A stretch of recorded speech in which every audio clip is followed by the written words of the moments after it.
நீ எரிஞ்சு பாரு. என்கிட்ட பாம் இருக்கு, அது எங்க தலைவர் கொடுத்த பாம்பு.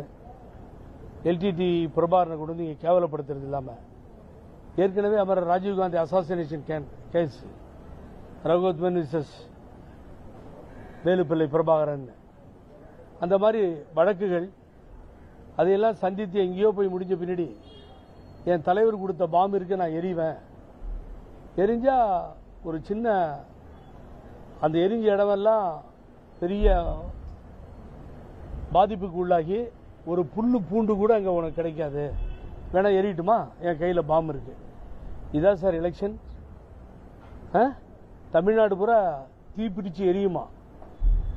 அடுத்த வார்த்தை, அதுக்கு அடுத்த வார்த்தை ரொம்ப சூப்பர். கொலை வெறியில் இருக்கேன். அடுத்து புதுசா சொல்றாரு, கொலை வெறியில் இருக்காராம்.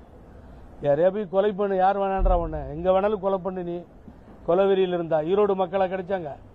இதுக்கு அடுத்தது ரொம்ப வேதனையான விஷயம்.